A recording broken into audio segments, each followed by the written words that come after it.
This sluggish state of the mind then is the state of bryonia, not an excitable state as in coffea naxomca ignitia, but sluggish, aggravated from motion, aggravated from being talked to, wants to lie still in bed, very great irritability, which is as extreme as that found in nuts or chamomile. Sluggish state ఉంటది, బాగా excitable state కాకుండా. మనకి coffee నక్సవాంక ఇగ్నిషియా అయితే చాలా excited గా ఉంటారు వాళ్ళు, ప్రతి దానిలోని చాలా ఎక్సైటబిలిటీ అక్కడ ఎక్కువ ఉంటది. ఆ ఓవర్ సెన్సిటివ్నెస్ అది చాలా ఎక్కువ ఉంటది. మన నక్సవాంక చదివినప్పుడు చెప్తున్నాం, నక్సవాంకాలోని కానీ కాఫియాలోని కానీ ఈవెన్ ఇగ్నిషియాలోని కానీ ఆ ఓవర్ సెన్సిటివ్ నేచర్ చాలా చాలా ఎక్కువ ఉంటది. ఆల్ సెన్స్ ఆర్గన్స్ అన్ని కూడా ఓవర్ యాక్టివ్ గా ఉంటాయి అన్నమాట. ఇక్కడికి వచ్చేసరికల్లా స్లగ్గిష్ గా ఉంటాయి, బట్ అగ్రవేషన్ ఫ్రమ్ మోషన్ చాలా ఎక్కువ, aggravated from being talked to, వాడి మాట్లాడిస్తే కదిలిస్తే వాడికి చిరాకు వచ్చేస్తుంది, అలా బెడ్ మీద పడుకొని ఉంటాడు అనమాట. Very great irritability which is as extreme as that found in nux or chamomilla. Nux క్యామమిల్లాలో ఎంత ఇరిటబిలిటీ ఉంటుందో మనకి బ్రయోనియాలోని కూడా అంత ఇరిటబిలిటీ మనకి ఉంటుందని మనకు చెప్తున్నారు. Next, it also has acute complaints aggravated from anger, from being aroused, from being disturbed, from controversy. So అదే కాకుండా యాంగర్, అగ్రవేషన్, వీడి కోపం వచ్చిందంటే వీడి కంప్లైంట్స్ అన్ని పెరిగిపోతాయి. వాడిని ఎవడన్నా రెచ్చగొట్టినా సరే, ఫ్రమ్ బీయింగ్ అరౌజ్డ్ అంటే ఎవడన్నా వాడిని రెచ్చగొట్టినా కానీ ఈ కంప్లైంట్స్ అన్ని పెరిగిపోతాయి. ఫ్రమ్ బీయింగ్ డిస్టర్బ్డ్, ఆయన ఎవరు డిస్టర్బ్ చేయకూడదు. ఈవెన్ ఫ్రమ్ కాంట్రవర్సీ, ఆ కాంట్రవర్సీ వాడితో ఎవడన్నా కాంట్రవర్సీస్ కనుక మాట్లాడినా లేదా వాడిని అపోజ్ చేసినా గానీ వీడికి ప్రాబ్లమ్స్ అన్ని పెరిగిపోతాయి. సో అక్యూట్ కంప్లైంట్స్ అగ్రవేషన్ కి వచ్చేసరికల్లా మనకి ఎలాంటి చాలా డ్రగ్స్ ఉంటాయి, మనకి కోలోసింతు, స్టాఫ్సాగ్రియా ఇలాంటి కొన్ని రెమెడీస్ ఉంటాయి. బాగా యాంగర్ అగ్రవేషన్ లేదా ఇండిగ్నేషన్ అగ్రవేషన్ లేదా even Joy aggravation. Joy aggravation cost complaint remedies లో జాయ్ అగ్రవేషన్ ఉంటుంది, కంప్లైంట్స్ ఫ్రమ్ జాయ్. అది చాలా చాలా విచిత్రంగా ఉంటది అనమాట. మనం సినిమాల్లో అట్లా చూస్తూ ఉంటాం, ఇలాగా వాడికి లాటరీ పలికింది అనగానే గుండె చచ్చిపోతారు చూస్తారా, అలాంటి వాళ్ళందరూ కాస్ట్ కమ్ పేషెంట్లు అనమాట. సో ఏ ఎమోషన్ అయినా కానీ, అది ఆనందం అవనియండి, దుఃఖం అవనియండి, బాధ అవనియండి, ప్రతి దానికి కూడా మన దానిలోని ఆ అగ్రవేషన్ ఉన్న రెమెడీస్ ఉన్నాయి. సో కంప్లైంట్స్ ఫ్రమ్ జాయ్ ఒకసారి ఆ రూబ్రిక్ చూసి ఇందులోని షేర్ చేయండి. సో అక్యూట్ కంప్లైంట్స్ అంటే, అక్యూట్ కంప్లైంట్స్ మీన్స్ వాడి కడుపు నొప్పి అవ్వచ్చు, లేదా కాళ్ళ నొప్పులు అవ్వచ్చు, లేదా ఈవెన్ ఫీవర్స్ అవ్వచ్చు, ఏదైనా అవ్వచ్చు. అలాంటివన్నీ అక్యూట్ గా కోపం వస్తే చాలు వాడికి పెరిగిపోవచ్చు ఈ కంప్లైంట్స్ అన్ని. Next, following the early sluggishness, there is a later state of complete stupefaction in bryonia in which he becomes quite unconscious as in typhoid. Beginning లో స్లగ్గిష్ గా ఉండి నెమ్మదిగా స్టూపిఫాక్షన్ లోకి వెళ్ళి కంప్లీట్ గా అన్కాన్షియస్ స్టేట్ లోకి వెళ్ళిపోతాడు అనమాట గ్రాడ్యువల్ గా. సో ఇవన్నీ కూడా జరిగేవి మొత్తం మనకి ఆ కంటిన్యూడ్ ఫీవర్ కండిషన్స్ లోనే ఇవన్నీ జరుగుతాయి. ఈ స్టోపర్, అన్కాన్షియస్నెస్, స్లగ్గిష్నెస్. ముందు స్లగ్గిష్నెస్ గా స్టార్ట్ అయింది, స్టూపిఫాక్షన్ అయిపోయి స్టూపిడిటీ అని చెప్తారు కదా, వాడికి ఏం చెప్పినా సరే సరిగా వినపడదు, అర్థం కాదు. సో అలా వెళ్ళి అలా ఫైనల్ గా వచ్చేసరికల్లా ఈ కండిషన్ లోకి వెళ్తుంది అన్నమాట.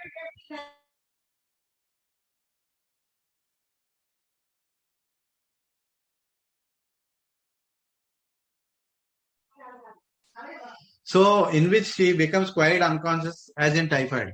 అంటే టైఫాయిడ్ లో ఎలా అయితే అన్కాన్షియస్ అయిపోతారో అలాగే అక్యూట్ కండిషన్స్ లో వీడికి వచ్చి మనం టైఫాయిడ్ స్టేట్ అని చెప్పుకున్నాం కదా, ఆ టైఫాయిడ్ స్టేట్ డెవలప్ అయ్యే కాంప్లికేషన్ ఏ కాంప్లికేషన్ లోనైనా కానీ బిగినింగ్ లో స్లగ్గిష్నెస్ గా ఉండి తర్వాత స్టూపిఫాక్షన్ కింద కన్వర్ట్ అయ్యి ఫైనల్ గా అన్కాన్షియస్ స్టేట్ లో కూడా వెళ్ళిపోతాడు అనమాట. He goes from the state of partial unconscious to one of the complete unconsciousness as in hydrocephalic children. ఈ పార్షియల్ అన్కాన్షియస్నెస్ నుంచి పూర్తి కంప్లీట్ అన్కాన్షియస్నెస్ లోకి వెళ్ళిపోతాడు ఈ హైడ్రోకెఫాలిక్ చిల్డ్రన్ అలాంటి కండిషన్స్ లో అన్నమాట. ఇన్ రొమాటిక్ కంప్లైంట్స్ అక్కడ మనకి హైడ్రోకెఫాలస్ అంటే బ్రెయిన్ కి సంబంధించిన కంప్లైంట్. బ్రెయిన్ కి సంబంధించిన కంప్లైంట్ లో క్లియర్ కట్ గా పార్షియల్ అన్కాన్షియస్నెస్ నుంచి కంప్లీట్ అన్కాన్షియస్నెస్ లోకి వెళ్ళిపోతాడు అనమాట. సో హైడ్రోకెఫాలస్ అనే రూబ్రిక్ ఉంటుంది, ఆ రూబ్రిక్ ని కూడా షేర్ చేయండి. నెక్స్ట్ అదే rheumatic complaints, pneumonia, typhoid conditions లో వాడిని గట్టిగా మనం లేపితే he is aroused from the state of stupefaction, is confused, sees images, thinks he is away from home and wants to be taken to the home అన్నమాట.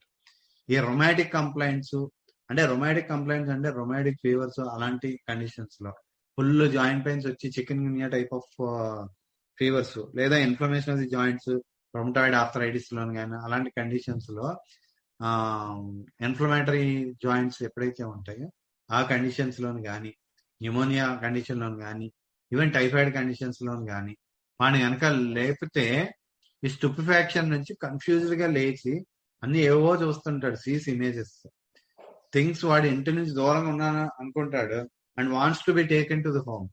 ఎక్కడో దూరంగా ఉన్నాను, ఇంట్లో లేనని అనుకొని ఇంటికి తీసుకెళ్ళిపోమని చెప్తా ఉంటాడు అనమాట. సమ్ టైమ్స్ హీ విల్ లై అండ్ సే, అలా హీ విల్ లై అంటే అలా పడుకొని అంటాడు and say nothing but that he wants to go home. అంటే ఈ డెలీరియస్ కండిషన్ లోని వాడు ఇంటికి వెళ్ళిపోవాలని తప్ప ఇంకేమీ మాట్లాడు, అంత లాగా వెళ్ళిపోతాడు అనమాట.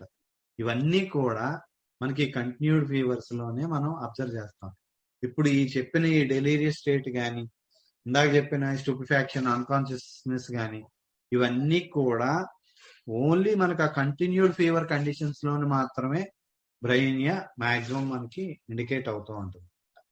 The delirium is of a low type of delirium ఉంటుంది. It is not the flashing wild excitement of belladonna or stramonium. ఈ స్ట్రోమోనియం, బెలడోనాల లాగా వైల్డ్ ఎక్సైట్మెంట్ సడన్ గా ఉండదు. It is the very opposite. He talks and wanders and does not say much unless she is disturbed. ఏవో మాట్లాడతాడు, ఏవో అటు ఇటు తిరుగుతాడు, మనం డిస్టర్బ్ చేస్తేనే కానీ వాడు ఏం మాట్లాడు. యు డిస్టర్బ్ హిమ్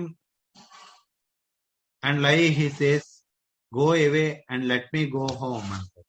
వాడు కనుక మనం బాగా డిస్టర్బ్ చేస్తే పక్కన కూర్చొని వాడు ఏం చెప్తాడు, నువ్వు ఇక్కడ నుంచి వెళ్ళిపో, నన్ను ఇంటికి వెళ్ళిపోనివ్వు అని చెప్తూ ఉంటాడు. So wants to go home అన్నది ఇందులో చాలా చాలా ఇంపార్టెంట్ సిమ్టమ్. ఎస్పెషల్లీ ఈ డెలీరియస్ టైంలో ఇంటికి వెళ్ళిపోతానని ఎవడన్నా అంటూ ఉంటే మాత్రం మనం బ్రెయినియాన్ని పక్కాగా మనం 100% ఆలోచించవచ్చు అనమాట. And does not say much unless you disturb. You disturb him and లై, says go away and let me go home. And if you let him alone, he will relapse into a perfectly quiet state and seldom speak. వాడిని కనుక మనం ఏం disturb చేయకుండా అలా కనుక వదిలేస్తే వాడు అలా పడుకొని ఏం మాట్లాడకుండా అస్సలు అలా పడుకొని ఉంటాడు అనమాట. సో ఈ కంటిన్యూడ్ ఫీవర్ లో ఆల్మోస్ట్ ప్రతి కండిషన్ లో కూడా మనం ఈ టైప్ ఆఫ్ సిమ్టమ్స్ ని మనం క్లియర్ కట్ గా మనం చూస్తూ ఉంటాం అనమాట. ఇర్రేషనల్ టాక్, పిచ్చిగా మాట్లాడడం, or practical of his business. వాడు ఏదైతే వర్క్ చేస్తాడో, వాడి ప్రొఫెషన్ ఏదైతే ఉంటుందో, ఇక్కడ ప్రాక్టికల్ ఆఫ్ హిస్ బిజినెస్ అంటే, లేదా టాక్స్ ఆఫ్ బిజినెస్ అంటే బిజినెస్ గురించి మాట్లాడతాడని కాదు. వాడి ప్రొఫెషన్ ఏదైతే ఉంటుందో ఆ ప్రొఫెషన్ గురించే, దానికి సంబంధించిన విషయాలే మాట్లాడుతుంటాడు. ఫర్ ఎగ్జాంపుల్ ఆఫీస్కి వెళ్ళే వాళ్ళు అయితే ఆఫీసులో ఈ ఫైల్ ఇస్తే ఆ ఫైల్ తీసుకురా, ఈ ఫైల్లో అక్కడ పెట్టు, అలాంటి మాటలు ఆఫీస్కి సంబంధించిన మాటలే ఆడతారు. అదే సేల్స్ మెన్ అయితే ఈ టీవీ దీనికన్నా ఈ టీవీ బాగుంటుంది, లేదా ఆ టీవీ బాగుంటుంది, అలా వాళ్ళ పని ఏదైతే ఉందో ఆ పని గురించే వాళ్ళు మాట్లాడుతూ ఉంటారు అనమాట. అగ్రివేటెడ్ ఆఫ్టర్ 3 PM అన్నాడు. ఈ ఇర్రేషనల్ టాక్, పిచ్చిగా మాట్లాడడం, ఇవన్నీ కూడా మధ్యాహ్నం 3 నుంచి స్టార్ట్ అవుతాయి. గుర్తుపెట్టుకోండి, ఎనీ కంటిన్యూడ్ ఫీవర్ అంటే అది కూడా ఇండివిజువలైజేషన్ ఉంటుంది. బట్ అయినా still many of the conditions లో మనం ఎక్కువగా ఈవినింగ్ అగ్రివేషన్స్ మనం గమనిస్తాం. మార్నింగ్ టైం కొద్దిగా టెంపరేచర్ తక్కువ ఉన్నట్టు ఉంటుంది కంటిన్యూడ్ ఫీవర్ ఏ కండిషన్ అయినా కానీ. అలా ఈవినింగ్ అయ్యేసరికి ఆ టెంపరేచర్ కానివ్వండి, సిమ్టమ్స్ కానివ్వండి, ఎక్కువగా ఈవినింగ్ టైము పెరిగే ఛాన్సెస్ చాలా ఎక్కువ ఉంటాయి. సో అందుకే ఏ ఫీవర్ అయినా కానీ, ఈవెన్ దో మనకి అక్యూట్ ఫీవర్స్ లోని కూడా, మామూలు నార్మల్ సీజనల్ ఫీవర్ అనుకున్న కండిషన్స్ లోని కూడా ఈవినింగ్ అగ్రవేషన్ ఉందంటే మనం ఖచ్చితంగా చాలా ఒళ్ళు దగ్గర పెట్టుకొని మనం వాళ్ళకి ట్రీట్ చేయాలని మనం అర్థం చేసుకోవాలి. ఎందుకంటే ఆ evening aggravations will be more dangerous. అవి ఏదో ఒక మేజర్ కాంప్లికేషన్ లోకి ఖచ్చితంగా ల్యాండ్ అవుతుంది అని మనం అర్థం చేసుకోవాలి అనమాట. So that is so important. ఎందుకంటే మనందరికి తెలిసిందే ట్యూబర్క్లోసిస్ వాటిలోని evening rise of temperature, full body sweats, night sweats అవన్నీ చదువుకుంటాం కదా. సో అలానే ఆల్మోస్ట్ కంటిన్యూడ్ ఫీవర్స్ మాక్సిమం వాటిల్లోని ఎక్కువగా ఈవినింగ్ అగ్రవేషన్ మనం అబ్జర్వ్ చేస్తాం. Usually you will find the delirium commencing about 9 PM and keeping up all night like the fever. So delirium 9 PM aggravation కూడా ఇందులో చాలా ఇంపార్టెంట్. డెలీరియం 9కి ఎక్కువగా స్టార్ట్ అయింది, నైట్ అంతా ఉంటది అనమాట. ఫీవర్ లానే నైట్ అంతా ఉంటుంది. The acute mental state you will find manifested its symptoms on rising in the morning. But as the febrile state advances and takes possession of him, the symptoms will take on a 9 PM aggravation. The acute mental state ముందు మనం చదువుకున్నాం, అవన్నీ morning time aggravate అవుతాయని చెప్పుకున్నాం. కానీ అలా fever స్టేట్కి వచ్చేసరికల్లా ఫీవర్ నెమ్మదిగా అడ్వాన్స్ అయ్యి మొత్తం సిమ్టమ్స్ అన్ని పెరిగిన తర్వాత 9 PM అగ్రవేషన్ మనం క్లియర్ కట్ గా చూస్తామని చెప్తున్నాడు అన్నమాట. Those who have chill will have it at 9 PM. In those who have a fever, the fever will come at 9 PM. So అన్ని మనకి 9 PM aggravation మనం చూస్తూ ఉంటాం. If the mental symptoms are uppermost, they increase and spread over the night. It has a 3 PM aggravation. అదే కనుక mental సిమ్టమ్సే బాగా ప్రెడామినెంట్ గా కనుక మనకి ఆ అక్యూట్ కండిషన్ లో కనిపిస్తే అవి మాత్రం 3 PM అగ్రవేషన్ ఉంటుంది. అదే ఈ టెంపరేచర్ కానీ మిగతా ఏవైనా కానీ అవన్నీ కూడా మనకి 9 PM కి ఉంటుంది. Next bell will begin at 3 and run on towards midnight, but bryonia will begin at 9 PM and run on through the night. బెల్లానాకి వచ్చేసరికల్లా 3కి స్టార్ట్ అయ్యి మిడ్ నైట్ అయ్యేసరికల్లా బాగా పెరుగుతుంది. బ్రైనియాకి వచ్చేసరికి 9కి స్టార్ట్ అయ్యి నైట్ అంతా ప్రాబ్లము ఉంటుందన్నమాట. The aggravation of the Camella patients who are extremely irritable is at 9 AM. Camella patients కి వచ్చేసరికల్లా ఎక్స్ట్రీమ్ ఇరిటబిలిటీ ఎప్పుడు ఉంటుందంటే 9 AM ఉంటుంది. Some times you go to the bed side and can hardly distinguish between Bryannia and Camella because they are both so spunky. But the Camella baby is worse at 9 AM and the Bryannia baby is worse at 9 PM అన్నాడు. అంటే మనకి అసలు ఈ బ్రైయానియాలో ఎంత irritability ఉందనే మనకి ఎవరు చెప్పరు. యూజువల్ గా ఇంట్లోనే చాలా అద్భుతంగా చెప్తాడు. మనం చదివి దుబేలోని వాటిలోని కూడా ఇరిటబిలిటీ మీద అంత ఎక్కువగా స్ట్రెస్ చేసి చెప్పరు. సో మన మెడికల్ లో మనం చదువుకున్న వాటిలో అసలు బ్రైయానియాని ఇరిటబిలిటీ అంత హై ఇరిటబుల్ గా ఉంటాడన్నదే కన్సిడర్ చేయరు చాలా మంది. బట్ బ్రైనియా కూడా చాలా ఇంపార్టెంట్ రెమెడీ ఫర్ ఇరిటబిలిటీ. అంత ఎక్కువ ఉందంటే ఖచ్చితంగా మనం నక్స్వామికా, క్యామెల్లా వాటితో పాటుగా బ్రైనియాని కూడా మనం ఆలోచించాల్సిన అవసరం మనకి ఉంటుంది. So the aggravation of the chamomilla patients.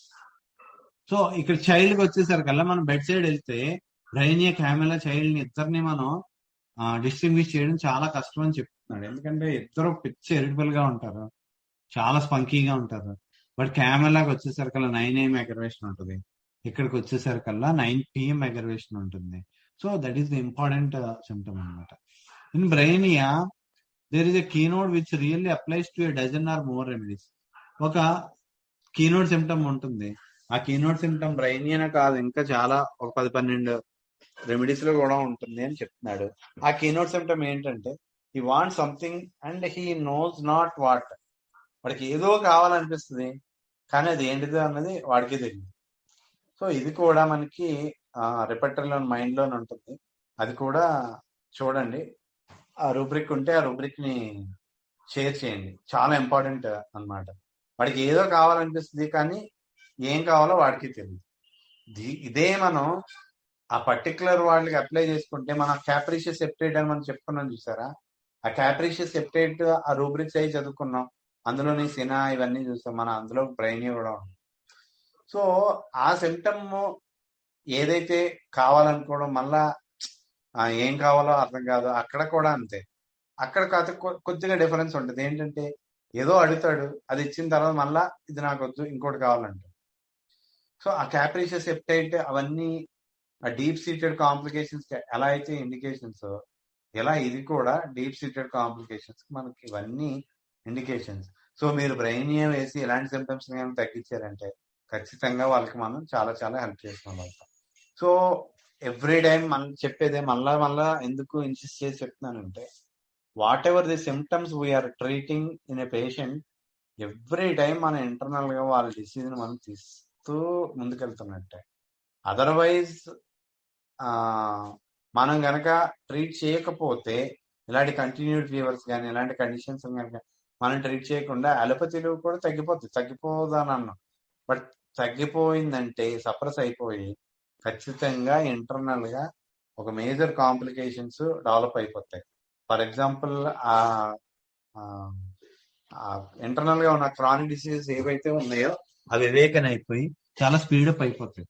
For example 50 ఏళ్ళకో 60 ఏళ్ళకో 70 ఏళ్ళకో రావాల్సిన కంప్లైంట్స్ అన్ని ఇంకా చాలా ఎర్లీగా 30కి 40కి 50కే వచ్చేస్తాయి అన్నమాట. అవి చాలా చాలా అవసరం. అందుకే మనం అట్లీస్ట్ బయట పేషెంట్ల గురించి పక్కన పెడదాం, మన ఫ్యామిలీలో ఎవరికి బాగోపోయినా ఏది బాగోపోయినా ఏ చిన్న కంప్లైంట్ వచ్చినా తుర్రమనే అలోపతి టాబ్లెట్లు వేసేయకుండా వెంటనే డోలో 650 అయ్యి వాడేయకుండా మనం ఆ కంప్లైంట్స్ అన్నింటిని మనం ట్రీట్ చేసుకుంటూ కనుక వెళ్తే ఖచ్చితంగా వాళ్ళకి చాలా చాలా బెనిఫిట్ చేసిన వాళ్ళు అవుతాం. నాట్ ఓన్లీ దట్, ఇప్పుడు బ్రెయినియా లాంటి రెమెడీస్, సల్ఫర్ లాంటి రెమెడీస్ లేదా ఫాస్ఫరస్ లాంటి రెమెడీస్ ఇవన్నీ కూడా ఇంటర్నల్ గా ఉన్న అక్యూట్ ఎగ్జాజర్బేషన్ ట్రీట్ చేయడానికి చాలా చాలా మనకి హెల్ప్ అవుతాయి.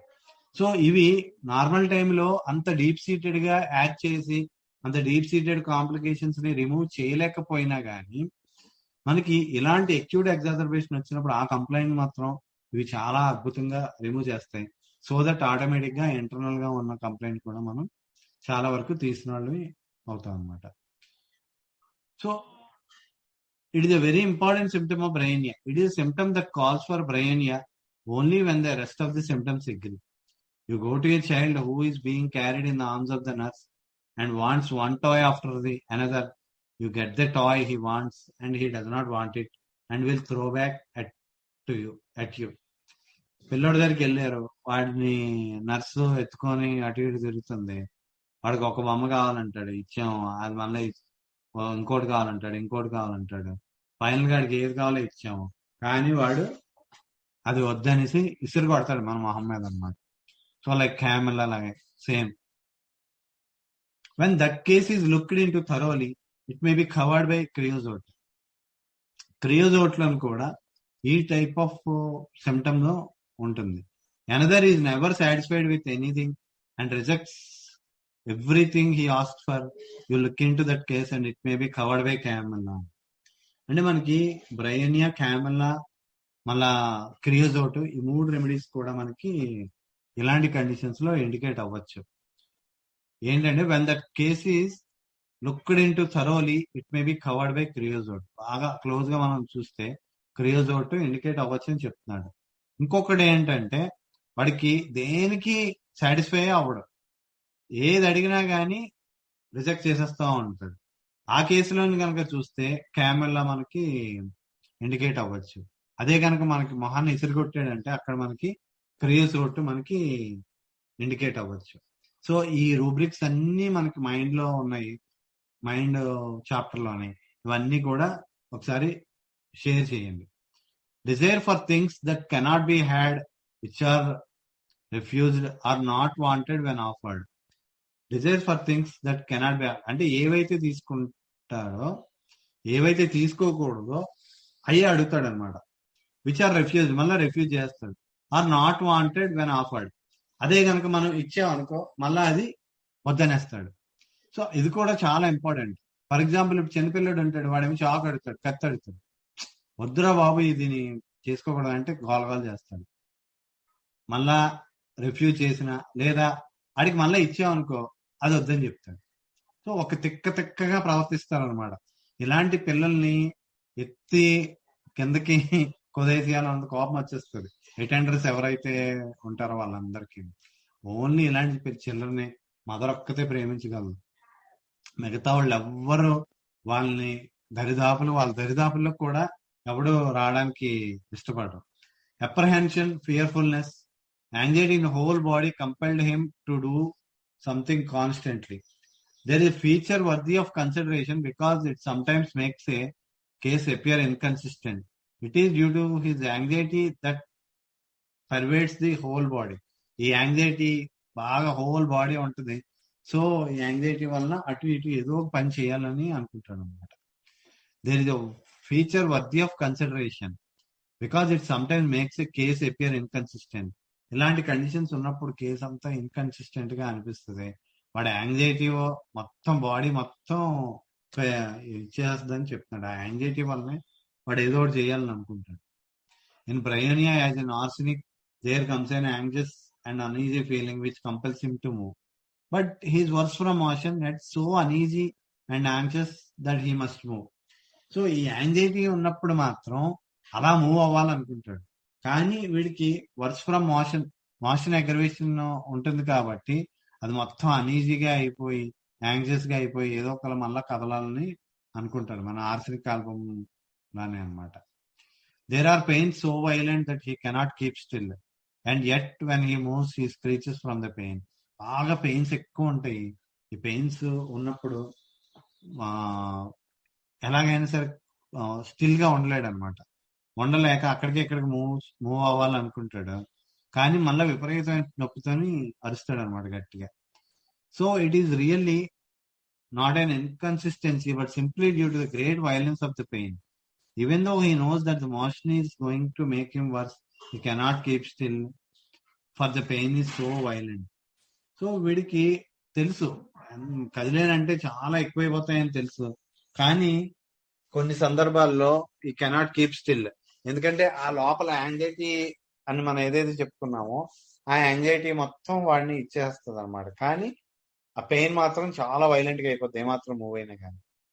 Early in the case he was able to keep still and found that he was better from keeping still and that the mental state was better from keeping still and that the anxious restlessness increased the more he moved until finally a reaction comes and he is obliged to move. Beginning లోని కదలకుండా అలా ఉండాలనుకుంటాడు. ఉంటే బాగానే ఉంటది. Mental symptoms కూడా, mental state కూడా బాగుంటది. కానీ తర్వాత రెస్ట్లెస్నెస్ స్టార్ట్ అవుద్ది అనమాట. So the anxious restlessness increased the more he moved. వాడు ఎంత మూవ్ అవుతూ ఉంటే ఆ యాంగ్జియస్ రెస్ట్లెస్నెస్ పెరిగిపోద్ది. అంటిల్ ఫైనల్ గా ఏంటంటే ఆడు ఖచ్చితంగా మూవ్ అవ్వాలి అన్న స్టేజ్ కి వెళ్ళిపోతాడు. Next, so you would think looking at the case superficially that the patient is better from motion as in Russ talks, but in Russ you find that the patient moves and in moving he gets feeble and when he sits down the pain comes on him again. So ఇక్కడ ఏదైతే move అవుతున్నాడో move అవుతే మనకి rhus tox లాగా అనిపిస్తాడు. కానీ rhus tox కి వచ్చేసరికల్లా and in moving he gets feeble. కూర్చుంటాడు, కూర్చోగానే మళ్ళీ వాడికి పెయిన్స్ స్టార్ట్ అయిపోతాయి. మనకి అక్కడ పల్స్టిల్లాలోని ఇచ్చాడు ఒక వుడ్ వర్క్ అది చేసేవాడి గురించి చెప్పాడు, దగ్గు కాఫ్ గురించి. One class and not suitable to those of another. ఎలా అంటే హ్యూమన్ బీయింగ్స్ లో రకరకాల మనుషులు ఎలా ఉంటారో ఒకరి నుంచి ఒకరికి ఎలా డిఫర్ అవుతారో డ్రగ్స్ లో కూడా లేదా డిసీజెస్ లో కూడా అలా ఒకదానికొకటి డిఫర్ అవుతారని మనకు చెప్తున్నాను అనమాట. సో మనం రెమెడీ చదివేటప్పుడు we study a remedy also in regard to its velocity and continuance, its remittance or intermittence. ఈ velocity, continuity, remittance or intermittence గురించి మనం బాగా అర్థం చేసుకుని బాగా చదవాలి. The symptoms of some remedies come on suddenly with great violence, with great rapidity, stay but a short time in their paroxysms and go off as nothing has happened. కొన్ని remedies చాలా fast గా వచ్చి అలా చాలా fast గానే వెళ్ళిపోతాయి. అంటే ఎలా అంటే like storm it comes and goes. తర్వాత ఏం జరిగిందన్నది కూడా మనకు తెలియనంతలా ఉంటుందన్నమాట. సో కొన్ని మాత్రం చాలా స్లోగా డీప్ యాక్టింగ్ గా ఉంటాయి, కంటిన్యూస్ గా ఉంటాయి, లైక్ కంటిన్యూడ్ ఫీవర్స్. మనం ఇగ్నిషియా లోని చూస్తే మోస్ట్ అన్ఎక్స్పెక్టెడ్ గా ఉంటాయి సిమ్టమ్స్ అన్ని. అదే ఎకనైట్ కి వచ్చేసరికల్లా ఫుల్ వైలెన్సీ ఉంటుంది. బెల్డానాకి వచ్చేసరికల్లా ఫుల్ సడన్నెస్ గా వస్తుంది. అదే బ్రెయినియాకి వచ్చేసరికల్లా slowly for acute condition. Acute condition లో ఇండికేట్ అయినా కానీ సిమ్టమ్స్ అన్ని చాలా స్లోగా డెవలప్ అవుతాయి. Its complaints are continuous, remittent and only occasionally intermediate. Continuous గా రెమిటెంట్ గా ఉంటాయి కానీ ఇంటర్మీడియట్ చాలా రేర్ అనమాట. సో ఇవి కూడా చాలా ఇంపార్టెంట్. సిమ్టమ్స్ అలా కంటిన్యూస్ గా ఉన్నప్పుడే మనకి బ్రెయినియా ఎక్కువగా ఇండికేట్ అవుతుంది. They increase in to violence, but the violence is not the first flash as in aconite or belladonna, and hence it conforms to a type of diseases with continued fever, to rheumatism that come with gradually increasing severity, gradually increasing and involving one joint after another, until all the white fibrous tissues are in a state of inflammation, pain and distress అన్నాడు. ఈ violence ఎలా ఉంటదంటే అలా gradual గా పెరుగుతుంది, కానీ violence beginning లో first flash లోనే ఎకనైట్ బెలడోనా లాగా చాలా సివియర్ గా సీరియస్ గా మాత్రం ఉండదు. ఈ పాయింట్ కూడా చాలా ఇంపార్టెంట్. ఎందుకంటే మనకి Covid type of symptoms, Covid condition లో ఎప్పుడు ఫస్ట్ డేనే చాలా సివియర్ గా సీరియస్ గా వచ్చేసి వాళ్ళు వెంటనే చనిపోవడం అన్నది జరగలేదు. అందరికి ఆ బిగినింగ్ 4-5 days చాలా స్లోగానే, ఎక్కడో రేర్ ఆఫ్ ది రేరెస్ట్. నేను మొత్తం చూసిన కేసెస్ లో ఓన్లీ ఒక్క కేసు, అంటే నేను ట్రీట్ చేసిన కేసు కాదు, నేను అబ్జర్వ్ చేసిన కేసులో ఓన్లీ ఒకే ఒక్క కేసుని చూశాను. ఆయన 6th day మార్నింగ్ చనిపోయారు. That is only one case. నేను ఎవరి దగ్గర విన్నా, ఏ కేసులు చూసినా కానీ అక్కడ ఓన్లీ ఆ ఒక్క కేసులోనే నేను చూశాను. 6th day మార్నింగ్ కల్లా ఆయన చనిపోవడం జరిగింది. సో మిగతా ఏ కేసు చూసినా కానీ అందరూ 10th day తర్వాత చనిపోయిన వాళ్ళే తప్ప 10th day ముందు చనిపోయిన వాళ్ళు ఆల్మోస్ట్ లేరు. నేను అబ్జర్వ్ చేసిన వాళ్ళ ఆ ఒకే ఒక్క కేసులో మాత్రం నేను అబ్జర్వ్ చేశాను. ఈవెన్ ఆయన ట్రీట్ చేసిన డాక్టర్లు కూడా చాలా షాక్ అయ్యారు దానికే. సో మనకి ఎక్కనైట్ బెలడోనాలో కాకుండా ఆ స్లోగా స్టార్ట్ అయ్యి తర్వాత బాగా వైలెంట్ గా తర్వాత చాలా సీరియస్ గా కన్వర్ట్ అయ్యే టైప్ ఆఫ్ కేసెస్ లోనే మనకి బ్రెయినియా ఇండికేట్ అవుద్ది. ఆ టైప్ ఆఫ్ కంటిన్యూడ్ ఫీవర్స్ లోని మనకి బ్రెయినియా ఇండికేట్ అవుద్ది. కంటిన్యూడ్ ఫీవర్ లోని కాకుండా రొమాటిజమ్స్ కూడా చాలా ఒక్కదాని తర్వాత ఒకటి, ఒక జాయింట్ తర్వాత ఇంకో జాయింట్ గ్రాడ్యువల్లీ ఇంక్రీజ్ అయ్యి వన్ జాయింట్ తర్వాత అనదర్ జాయింట్ తర్వాత ఆల్ ద ఫైబ్రస్ టిష్యూ మొత్తం ఇన్ఫ్లమేషన్ వచ్చేసి పెయిన్ డిస్ట్రెస్ లోకి వెళ్ళిపోతారు అనమాట. Next, it has inflammatory conditions anywhere about the body, but particularly of the fibrous tissue, serous membranes, ligaments of joints and aponeurosis. So serous membranes ఎక్కడెక్కడైతే ఉంటాయో అక్కడ, so అంటే దీని సీట్ ఆఫ్ యాక్షన్ చెప్తున్నాడు. So maximum ఏ problem తో వచ్చినా కానీ బ్రెయినియా పేషెంట్లు ఈ టైప్ ఆఫ్ ప్రాబ్లమ్స్ తోనే వస్తారు. సియరస్ మెంబ్రెన్స్ ఈ ఆర్గాన్స్ ఏవైతే కవర్ అయి ఉంటాయో, అవి ఇంటర్నల్ ఆర్గాన్స్ ఏవైతే ఎక్కువ కవర్ అయి ఉంటాయో వాటన్నిటిలోని కూడా కంప్లైంట్స్ రావచ్చు. ఫైబ్రస్ టిష్యూస్ లోని రావచ్చు, జాయింట్ లెగమెంట్స్ లోని రావచ్చు, ఎపోన్యూరోసిస్ అంటే మన నెర్వ్ ఏదైతే ఉంటుందో దాని మీదకి వచ్చే షీతులు, వాటి మీద కూడా రావచ్చు.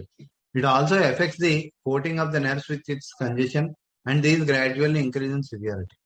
From the beginning there are present the characteristic features and it may be seen that the patient is coming down with a brain sickness. అంటే బ్రెయినియా పూర్తిగా మనకి అర్థమయ్యేసరికి ఆల్రెడీ ప్రీవియస్ గా ముందు నుంచే ప్రిపరేషన్ ఉంటుంది అనమాట ఈ పేషెంట్ కి. The patient has several days of preparation. గుర్తుపెట్టుకోండి, మనకి అపెండిసైటిస్ లాంటి కండిషన్స్ లో సెవరల్ డేస్ ఆఫ్ ప్రిపరేషన్ మనకు కనిపించకపోవచ్చు. చాలా సార్లు ఇగ్నోర్ అయిపోతుంది అనమాట, అది తెలీదు. బట్ కానీ all of a sudden start అయింది. చెప్పాను కదా, ఈవెన్ దో అదే బెలడోనా లాంటి కండిషన్ లో అయితే మనకి మినిమం టైం కూడా ఆ పేషెంట్ ఇవ్వడు. వాడు కానీ బ్రైనియా పేషెంట్ మార్నింగ్ స్టార్ట్ అయిందంటే వాడు ఆఫ్టర్నూన్ కి బాగా పీక్ లెవెల్ కి వెళ్ళొచ్చు. సో దాన్ని బట్టి కూడా అంటే ఆ డిసీజ్ పేస్ ని ప్లస్ మనం ఇచ్చే రెమెడీ పేస్ ని కూడా మనం రెండింటిని కూడా మ్యాచింగ్ చేసుకోవాల్సి ఉంటుంది. He does not, the patient has several days of preparation, he does not feel very well. ఏదో తేడాగా ఉందని అనిపిస్తుంది. లాంగ్వేజ్ టైర్డ్, చిన్నదానికి కలిసిపోవడం, ఏదో రకంగా ఉండడం, మాట్లాడాలనిపించకపోవడం, కదలాలనిపించకపోవడం, ఇలా స్టార్ట్ అయ్యి అది అలా గ్రాడ్యువల్ గా ఇంక్రీజ్ అవుతుంది. Pains begin to flit over the body. Pains మొత్తం బాడీ మొత్తం వస్తాయి. ఒక చోట నుంచి ఇంకో చోటకి ఫైబర్స్ ఎక్కడెక్కడైతే ఉంటాయో ఒక ప్లేస్ నుంచి వచ్చి, and every time he moves the pain increases. ఏమాత్రం మూవ్ అయినా కానీ ఇది మూమెంట్ అగ్రవేషన్ అనేది బ్రైనియాలో మోస్ట్ డిస్టింగ్విషింగ్ క్యారెక్టరిస్టిక్ ఫీచర్. చాలా చాలా ఇంపార్టెంట్. ఓన్లీ ఆ బేసిస్ మీదే మనం కొన్ని వందల కేసులు ని మనం ట్రీట్ చేసే సందర్భాల అవకాశాలు వస్తాయి అనమాట. ఇర్రెస్పెక్టివ్ ఆఫ్ ది కండిషన్, మీకు అది లోపల ఇంటర్నల్ గా డయాగ్నోసిస్ ఏంటిదని మీకు అనవసరం. Whether it is peritonitis, whether it is abdominal colic, whether it is appendicitis,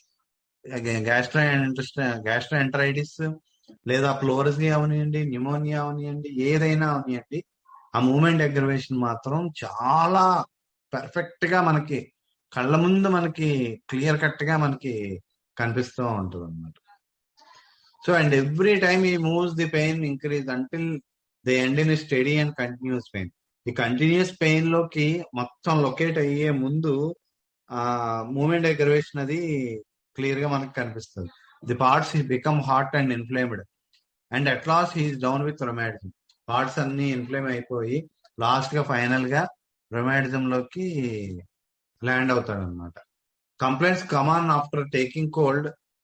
మనకి ఎక్కువ నైట్ బెల్ డౌన్ అలాగా ఇమీడియట్ గా ఆ కోల్డ్ తీసుకుని ఇమీడియట్ గా ప్రాబ్లం స్టార్ట్ అవుతుంది. ఈ రోజు ఎక్స్పోజ్ అయ్యాడు, రేపో ఎల్లుండో అవతల నాడో ఒక 3 రోజులు 4 రోజులు కూడా పట్టొచ్చు. But the day after an exposure he begins to feel uneasy, he sneezes and the nose discharges, there is rawness in the chest and in a day or so he is chill and comes down with some inflammatory trouble, pneumonia or pleurisy. ఈ pneumonia pleurisy కూడా ఈ రోజు జలుబు start అయిన వెంటనే రాదు. 1 or 2 days తర్వాత నెమ్మదిగా జలుబులా స్టార్ట్ అయ్యి, హోర్స్నెస్ లా స్టార్ట్ అయ్యి, తుమ్ముల్లా స్టార్ట్ అయ్యి, రానెస్ ఇన్ ద చెస్ట్ లా స్టార్ట్ అయ్యి, అది గ్రాడ్యువల్ గా ఇంటర్నల్ గా మేజర్ దానిలోకి ప్లోరసీ కానీ న్యూమోనియాలో కానీ ల్యాండ్ అవ్వచ్చు. It's inflammatory complaints include inflammation of the brain. A inflammations లోని ఎక్కువగా ఇది ఇండికేట్ అవుతుంది అని మనకు చెప్తున్నాడు. ఇవన్నీ రూబ్రిక్స్ ఒక్కసారి మనం రివైజ్ చేసుకోవాలి, అన్నిటినీ షేర్ చేయండి. Inflammation of the brain some times extending it the card, అంటే మనకి పక్కా క్లియర్ కట్ గా మెనింజైటిస్ లోని బ్రైనియా రూబ్రిక్ ఉండాలి మస్ట్ అండ్ షుడ్ గా. ప్లోరల్ మెమ్బ్రెన్స్ అనగానే ప్లోరసీ, ఇన్ఫ్లమేషన్ ఆఫ్ ది ప్లోరా, అందులోనే బ్రైనియా ఉంటుంది, అది షేర్ చేయండి. ఇన్ఫ్లమేషన్ ఆఫ్ ది పెరిటోనియం, ఆ పెరిటోనియం ఇన్ఫ్లమేషన్ లో కూడా మనకి బ్రైనియా ఇండికేట్ అవుతుంది. అండ్ హార్ట్ కవరింగ్ పెరికార్డియం ఏదైతే చెప్పుకున్నా పెరికార్డైటిస్ లో కూడా మనకి బ్రైనియా ఇండికేట్ అవుతుంది. These are the most common. It also has inflammation of the organs. ఇవే కాకుండా ఇన్ఫ్లమేషన్ ఆఫ్ ది ఆర్గాన్స్ కూడా మనకి ఉంటుంది అనమాట. సో ఆర్గాన్స్ లోపల ఇంటర్నల్ గా ఉన్న ఏ ఆర్గాన్ అయినా దానిలో అయినా కానీ ఇన్ఫ్లమేషన్ రావచ్చు. When these conditions come on, there is noticed very early in the case, even before the pain begin. అంటే పెయిన్ లేదా లోకలైజేషన్ జరగక ముందే ఈ ఎవర్షన్ టు మోషన్ ఉంటుంది, కదలాలనిపించదు ఎక్కడికి. సో పేషెంట్ కి తెలియదు ఎందుకు ఏంటిది అన్నది. బట్ ఫైనల్ గా అబ్జర్వ్ చేసేది ఏంటంటే వాడి సిమ్టమ్స్ అన్ని మూవ్ అయితే పెరుగుతున్నాయి అని అప్పుడు వాడికి అర్థం అవుతుంది కొద్ది రోజులకి. అప్పటికప్పుడు ఇమీడియట్ గా వాడికి అర్థం కాదు, ఎందుకంటే వాడికి మూవ్ అవ్వాలని మాత్రం అనిపించదు అనమాట. But finally observe that symptoms are made worse if he has to move, so that the slightest inclination to move is resisted with the feeling of anger, and when he does move he finds he is aroused to great suffering and that all the aches and pains of the body come on. So ఏమాత్రం కదిలినా కానీ వాడికి ఏమవుతుందంటే ఈ కదలాలి ఎక్కడికైనా వెళ్ళాలి అంటే వాడికి పిచ్చి కోపం వచ్చేస్తూ ఉంటుంది అనమాట. ఒకవేళ కదిలేడంటే బాగా పెయిన్ అవన్నీ పెరిగిపోతాయి. అంటే ఆ మైండ్ కూడా అంత ఇరిటబుల్ గా అయిపోతాడు. And all the X and pains of the body come on. Thus, we have well-known brainia aggravation from motion. This runs all through the remedy. This runs through all through the remedy అన్నాడంటే irrespective of the condition. మనం constitution మనం చెప్పుకుంటాం general గా. కొంతమంది మన prescriptions లో రకరకాలైన ప్రిస్క్రిప్షన్లు ఉంటాయి. కొంతమంది ఓన్లీ మెంటల్ సిమ్టమ్స్ చూసే ప్రిస్క్రిప్షన్లు ఇచ్చేవాళ్ళు చాలా మంది ఉన్నారు. నేను చూసాను చాలా మందిని. కొంతమంది ఓన్లీ ఫిజికల్ జర్నల్స్ అలా చూసి ఇచ్చేవాళ్ళు కూడా చాలా మంది ఉన్నారు. లేదా రకరకాలుగా ప్రిస్క్రిప్షన్ ఇచ్చేవాళ్ళు ఉన్నారు. బట్ కానీ ఒకటి గుర్తుపెట్టుకోండి, ఓన్లీ మెంటల్స్ మీదే మీరు బేస్ అయ్యి ప్రిస్క్రిప్షన్ ఇవ్వాలంటే you will be limited to చాలా వెరీ ఫ్యూ రెమెడీస్ కే మీరు లిమిట్ అయిపోతారు. చాలా తక్కువ మందులకే లిమిట్ అయిపోతారు. ఎందుకంటే మెంటల్ సిమ్టమ్స్ అన్ని రెమెడీస్ లోనే ఉండవు. మీరు రస్టాక్స్ చూసుకోండి, లేదా డల్కమెరా చూసుకోండి, ఈవెన్ నిప్కాక్ చూసుకోండి. అలాంటి వాటిలో మీరు ఏ మెంటల్ సిమ్టమ్స్ చూసి మీరు ప్రిస్క్రిప్షన్ ఇవ్వగలుగుతారు? ఇవ్వలేరు. అవి కొన్ని రెమెడీస్ కే ఉంటాయి. సో దానివల్ల ఏమవుతుందంటే when you are limited to ఆ మెంటల్ సిమ్టమ్స్ కే మీరు లిమిట్ అయినప్పుడు ఏం జరుగుతుంది అంటే, మనం ఎంతసేపు ఆ పేషెంట్ లోని మనం అనుకున్న ఆ ఫ్యూ రెమెడీస్ లోనే వాడిని లాగాలని చూస్తూ ఉంటాం. మీరు ఏమైనా ఎక్కువ బాధపడుతున్నారా? మీ ఇంట్లో ఏమన్నా ఇష్యూలు అయ్యా? లేదా మీ ఫాదర్ తిట్టారని మీరు ఫీల్ అవుతున్నారా? లేదా మీ హస్బెండ్ మిమ్మల్ని సరిగా చూడట్లేదని ఇదవుతున్నారా? సో దానివల్ల ఫైనల్ గా ఏమవుతుందంటే డిజాస్టర్ జరుగుతుంది. డిజాస్టర్ ఏంటంటే ఆ ఫ్యూ రెమెడీస్ లోనే మనం కొట్టుమిట్టాడుతూ ఉంటాం, ఆ రెమెడీసే ఇస్తాం. But unless otherwise mental symptoms are so deceiving. గుర్తుపెట్టుకోండి, మెంటల్ సిమ్టమ్స్ చాలా డిసీవింగ్ గా ఉంటాయి. ఎందుకంటే మెనీ ఏ టైమ్స్ మనకి ఆ మైండ్ సిమ్టమ్స్ ని మనం కరెక్ట్ గా ఎలిసిట్ చేయలేం. But many A times patient నిజంగా అది ఒక స్థాయి దాటింది అయితే, ఇన్ మై అబ్జర్వేషన్, పేషెంటే మనకు ఖచ్చితంగా ఎక్స్ప్రెస్ చేస్తాడు. ఒక స్థాయి దాటిన మైండ్ సిమ్టమ్ కనుక అయితే ఖచ్చితంగా patient or attendant of the patient మనకి 100% మనకి చెప్తారు. బట్ కొన్ని సందర్భాల్లో కొన్ని క్లారిఫై చేసుకోవడానికి మనం కొన్ని లీడింగ్ క్వశ్చన్స్ అడగాల్సి ఉంటుంది. దాంతో మనకు ఫైనల్ కన్ఫర్మేషన్ అయితే వచ్చేస్తుంది. బట్ కానీ అలా కాకుండా వాటిని మనం ఎక్కడెక్కడదో లాగాలని మనం ట్రై చేస్తే మాత్రం ఖచ్చితంగా మనం చాలా సందర్భాల్లో మనం ఫెయిల్ అయిపోతాం. ఎందుకంటే చాలా ఫ్యూ రెమెడీస్ లోనే మనకి ఆ మైండ్ సిమ్టమ్స్ చాలా క్లియర్ గా చాలా అద్భుతంగా వచ్చినవి ఆ చాలా ఫ్యూ రెమెడీస్ లో మాత్రమే మనం మెడికల్ మనం చదువుతుంటాం. సో అక్కడ మనకి ఏది ప్రామినెంట్ గా కనిపిస్తుంది, whether it is physical general అవనియండి, లేదా మెంటల్ జనరల్ అవనియండి, లేదా ఈవెన్ పర్టికులర్ సిమ్టమ్ అవనియండి, ఏది మోస్ట్ కాన్స్పిక్యువస్ గా క్లియర్ కట్ గా మనకు కనిపిస్తుంది అన్నదానికి give more value to that symptom. మీరు ఆ సిమ్టమ్స్ కి ఎక్కువ మీరు వాల్యూ ఇచ్చి ఆ సిమ్టమ్ పట్టుకొని మీ వాళ్ళ ఫ్యామిలీ హిస్టరీని కానీ పాస్ట్ హిస్టరీని కానీ మనం అటాచ్ చేసుకొని కనుక మనం ప్రిస్క్రిప్షన్ కనుక ఇవ్వగలిగితే things will become much easier. So eliciting మీ ఎఫర్ట్ ని ముందు అన్నిటికన్నా మీ ఆ ప్రెజెంటింగ్ కంప్లైంట్ ఏదైతే ఉంటుందో దాన్ని బాగా రిఫైన్ చేయడానికి ట్రై చేస్తే అది ఖచ్చితంగా అది మనకి చాలా ప్రిస్క్రిప్షన్ కి క్యూర్ కి ఒక పాత్ ని అదే వేస్తుంది అనమాట. సో ప్రెజెంట్ కంప్లైంట్ కి చాలా ఎక్కువ వాల్యూ ఇవ్వాల్సి ఉంటుంది. But some times present complaint కాకుండా కూడా మన ప్రిస్క్రిప్షన్స్ ఇచ్చే సందర్భాలు కూడా ఉంటాయి, నేను కాదన్నా. బట్ కానీ మోర్ దాన్ ఎవ్రీథింగ్ ఫస్ట్ ముందు ఈ ప్రెజెంట్ కంప్లైంట్ కి ఎక్కువ వాల్యూ ఇవ్వకుండా మిగతా వాటిని పట్టుకొని కనుక వేలాడారంటే మాత్రం ఖచ్చితంగా మనం చాలా ఇబ్బందుల్లోకి వెళ్ళిపోతాం. సో ప్రెజెంట్ కంప్లైంట్ ని బాగా ఎలిసిట్ చేయడానికి మాక్సిమం మీరు ట్రై చేయండి. పేషెంట్ ఒకసారి 2 సార్లు మాకు సరిగ్గా చెప్పలేకపోవచ్చు. సో అలాంటప్పుడు ట్రై టు కమ్యూనికేట్, బాగా పేషెంట్ తో బాగా క్లోజ్ కమ్యూనికేషన్ లో ఉండడానికి ట్రై చేయండి. ఖచ్చితంగా ఈ రోజు కాదు, రేపు కాకపోతే ఎల్లుండి కాదు 10 రోజుల తర్వాత, 10 రోజులు కాకపోతే 2 నెలల తర్వాత అన్నా సరే డెఫినెట్ గా మనం మనకు కావాల్సిన ప్రిస్క్రిప్షన్ కావాల్సిన సిమ్టమ్స్ ని మనం క్లియర్ కట్ గా మనం ఎలిసిట్ చేయగలుగుతాం 100%, అందులో డౌటే లేదు.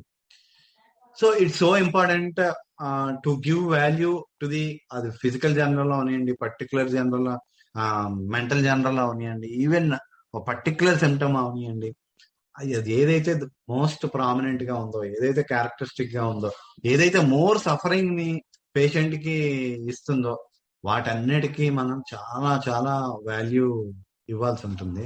ఏదైతే బాగా క్లియర్ కట్ గా సిమ్టమ్ మనకి క్లియర్ కట్ గా ఫైనర్ గా కనిపిస్తుందో వాటికి ఎక్కువ వాల్యూ ఇవ్వడానికి మనం ట్రై చేయండి. Every time I'm telling you, even మనం బయట సీజన్ బట్టి లేదా పేషెంట్ కొన్నిసార్లు మనకి anger from complaints, complaint from Joy, అలా కొన్ని చెప్తూ ఉంటాడు. వాటిని కూడా మనం ఎలిసిట్ చేసుకోవడానికి ట్రై చేయాలి. ఎందుకంటే ఆ కాజేషన్ ఏదైతే ఉందో ఆ కాజేషన్ కూడా మనం జాగ్రత్తగా ఎలిసిట్ చేస్తే దాన్ని బట్టి కూడా మనం ప్రిస్క్రిప్షన్ ఇస్తాం. వెదర్ ఇట్ ఈస్ ఏ మనకి అది మెంటల్ గా అవనియండి, లేదా ఫిజికల్ గా అవనియండి, లేదా ఈవెన్ వెదర్ పరంగా అవనియండి. మనకి ఎకనైట్ ఉంది, ఎకనైట్ లో ఉండే ఆ వైలెన్స్, ఆ కోల్డ్ ఎక్స్పోజర్ ఖచ్చితంగా ఉంటది. అది మనం బాగా అబ్జర్వ్ చేస్తే ఖచ్చితంగా మనకి ఆ పేషెంట్ చెప్తాడు. సో ఇలాంటివన్నీ కూడా చాలా ఇంపార్టెంట్. ఆల్ రౌండెడ్ గా మనం అన్ని బాగా అర్థం చేసుకున్నప్పుడే మనం ప్రిస్క్రిప్షన్ ని ఈజీగా ఇవ్వగలుగుతాం. సో అగ్రవేషన్ ఫ్రమ్ మోషన్, ఇదంతా ఎందుకు చెప్తానంటే, ఈ అగ్రవేషన్ ఫ్రమ్ మోషన్ అనేది బ్రెయినియాలో ఎంత అద్భుతమైన సిమ్టమ్ అంటే, ఆ ఒక్క దాన్ని బేస్ చేసుకొని మీరు కోవిడ్ కైనా ఇవ్వచ్చు, మెనింజైటిస్ కన్నా ఇవ్వచ్చు, పెరిటనైటిస్ కన్నా ఇవ్వచ్చు, న్యూమోనియా కైనా ఇవ్వచ్చు, దేనికైనా కానీ అది ఇవ్వచ్చు. సో కోవిడ్ సెకండ్ వేవ్ లో I will tell you one example. ఈ ఎగ్జాంపుల్ మస్ట్ అండ్ షుడ్ గా చెప్పాలి. కోవిడ్ ఫస్ట్ వేవ్ లో ఐ హావ్ నెవర్ యూజ్డ్ బ్రెయినియా. నాకు ఎప్పుడు ఏ పేషెంట్ కి బ్రెయినియా ఇచ్చే అవసరం అయితే రాలేదు ఏ రోజును. బట్ సెకండ్ వేవ్ స్టార్టింగ్ లో that was the first case అన్నమాట. సో ఫస్ట్ వేవ్ లో యూజువల్ గా మనం ఎవరైనా కానీ మనం ఎప్పుడైతే ఆల్రెడీ ప్రీవియస్ ఎగ్జిస్టింగ్ గా ఏ మందులు ఇచ్చి తగ్గించామో ఆ మందుల వైపు వెళ్ళిపోతుంది మన బ్రెయిన్ ఎప్పుడును, ఆల్వేస్. అది దాని నుంచి బయటకు రావడం అంత ఈజీ ఏం కాదు ఎవరికైనా కానీ. సో నేను కూడా అతీతుని ఏం కాదు 100% చెప్పాలంటే. ముందు ఆ కోవిడ్ కేసు స్టార్ట్ అయింది. ఆ ప్రీవియస్ గా first case, that was the first case in the second wave. Second wave లో ఫస్ట్ కేసు నాకు వచ్చిన ఫీవర్ వచ్చిన ఫస్ట్ కేసు అన్నమాట. సో ట్రీట్మెంట్ మామూలుగా స్టార్ట్ చేశాను. పెద్ద పేషెంట్ రిటర్న్ ఫ్రమ్ యూకే నుంచి రిటర్న్ అయిన అబ్బాయి అనమాట. Aged around 24 or 25 years old. UK నుంచి రిటర్న్ అయ్యాడు. స్టార్ట్ అయింది ఫీవర్. అంటే రిటర్న్ అయిన చాలా రోజులకే, అప్పటికి 1 month 2 months అయింది రిటర్న్ వచ్చి అక్కడి నుంచి వచ్చి. బట్ సడన్ గా all of sudden fever start అయింది. స్టార్ట్ అయితే 100% కోవిడ్ అని అయితే చెప్పేశాను ముందే. It was a Covid fever, డౌటే లేదు. It will take time, 10 days time. నేను యూజువల్ గా 10 days అన్నది ప్రతి మాక్సిమం పేషెంట్స్ లో 99% ఆఫ్ ది కేసెస్ లో 10 days to 11 days ఎవరికైనా కానీ కోర్స్ ఆఫ్ ది డిసీజ్ అన్నమాట. సో 10th day కల్లా తగ్గిపోద్ది, కంగారు పడద్దు, ఓపిక పట్టాలి. ఓకే డన్, ఓపిక పడద్దు. First day, second day, third day, ఎప్పుడు ఇన్వెస్టిగేషన్స్ కోవిడ్ కేసెస్ లో ఇన్వెస్టిగేషన్స్ ఎప్పుడైనా మీకు 6th day ఆన్వర్డ్స్ నుంచి మీకు పర్ఫెక్ట్ గా వస్తాయి ఇన్వెస్టిగేషన్స్. 6th dayకి ముందు చేయించి ఏమీ లేదు అంత బాగానే ఉంది. ఫస్ట్ వేవ్ లో చాలా డిజాస్టర్ అలానే జరిగింది. ఫస్ట్ 4-5 రోజుల్లోనే టెస్టులు చేయించడం, ఈవెన్ సిటీ స్కాన్ కూడా చేయించేసి అంతా నార్మల్ గానే ఉంది, కోవిడ్ కాదు. లేదా మామూలు రొటీన్ ఇన్వెస్టిగేషన్లు అన్ని చేయించడం, అందులోనే వైడల్ పాజిటివ్ రావడం, టైఫాయిడ్ ఫీవర్ అని అనుకోవడం, దానికి ట్రీట్మెంట్ ఇచ్చేయడం, అదే జరిగింది. దానివల్ల ఎక్కువ మంది చనిపోయారు. సో 6th day వరకు నేను టెస్ట్లు ఏం చేయించడం ఏమీ లేదు, మీరు అలా వెయిట్ చేయాల్సిందే. ఓకే వెయిట్ చేశాను. ఫస్ట్ అలా రెమెడీస్ ఇచ్చాను. 6th day 7th day 8th day అయిపోతుంది. ఫీవర్ అయితే ఇంకా పెరిగిపోతుంది టెంపరేచర్. నా ఫీలింగ్ ఏంటంటే ఐ మీన్ రాంగ్ నోషన్ ఏంటంటే 10th day కల్లా తగ్గిపోద్ది, ఎందుకు భయం, ఏం లేదు, ఓకే ఏం పర్లేదు 10th day కల్లా తగ్గిపోద్ది. వాడికి చెప్తూ ఉన్నా, అబ్బాయికి చెప్తూ ఉంటే వాళ్ళ ఫ్యామిలీ వాళ్ళు కూడా okay. But from 8th day onwards cough చాలా సివియర్ అయిపోయింది అనమాట. చాలా ఎంత సివియర్ అంటే వాడు దగ్గుతూ ఉంటే ఆ చుట్టుపక్కల ఈ ఇల్లు ఆ ఇల్లు పక్కింటి వాళ్ళకి ఈ ఇల్లు ఇటుపక్క ఇల్లు ఎదురింటి వాళ్ళు అందరికీ వినిపించేంతలాగా దగ్గు పెరిగిపోయింది. Okay, 9th day 10th day దాటిపోయింది, క్రాస్ అయిపోయింది. ఈ 10 days లోని from the 8th day onwards బాగా చాలా సివియర్ సిమ్టమ్స్ డెవలప్ అయితాయి. సివియర్ సిమ్టమ్స్ అంటే ఏమీ లేదు, సివియర్ అంటే మినిమం ఏమీ లోపలికి వెళ్ళట్లా. డైట్ లీస్ట్ థింగ్ కూడా లోపలికి వెళ్ళట్లా. ఆ లిక్విడ్స్ కూడా ఆల్మోస్ట్ లిక్విడ్స్ కూడా వెళ్ళట్లా. సడన్ గా రోజు daily I use to talk with the patient. మీరు నమ్మలేరు, డైలీ 11:30 నుంచి అరౌండ్ కొన్నిసార్లు 3-4 వరకు కూడా నేను పేషెంట్స్ అలా మాట్లాడుతున్నాను. ఎక్కడైనా సరే కేసు మిస్ అయిపోతామో, ఎక్కడైనా ప్రాబ్లం ఉంటుందో ఆ పేషెంట్ కూడా నిద్ర పెట్టేది కాదు నైట్ అంతా. ఎందుకంటే మన కోవిడ్ లో స్లీప్లెస్నెస్ కూడా మెజారిటీ ఆఫ్ ది పేషెంట్స్ లోని ఒక స్ట్రాంగ్ సిమ్టమ్ అనమాట. సో నిద్ర పట్టేది కాదు. సో నైట్ ఆయాసం అని చెప్పేవారు. 8th డే ఒకసారి, 10th డే ఒకసారి, 11th డే ఒకసారి మిడ్ నైట్ ఆయాసం వస్తుంది బాగా అనగానే ఇమీడియట్ గా నేను పరిగెత్తుకొని పేషెంట్ ఇంటికి వెళ్ళి patient direct interaction. This is direct interaction. Patient దూరంగా చూడడం, పేషెంట్ ని ఎక్కడి నుంచో మాట్లాడడం కాదు. I went directly to the patient తో మాట్లాడి అబ్జర్వ్ చేస్తే క్లియర్ కట్ గా మనకి కంటిన్యూడ్ ఫీవర్ లో సిమ్టమ్స్ ఏవైతే చెప్తాడో అవన్నీ ఉన్నాయి.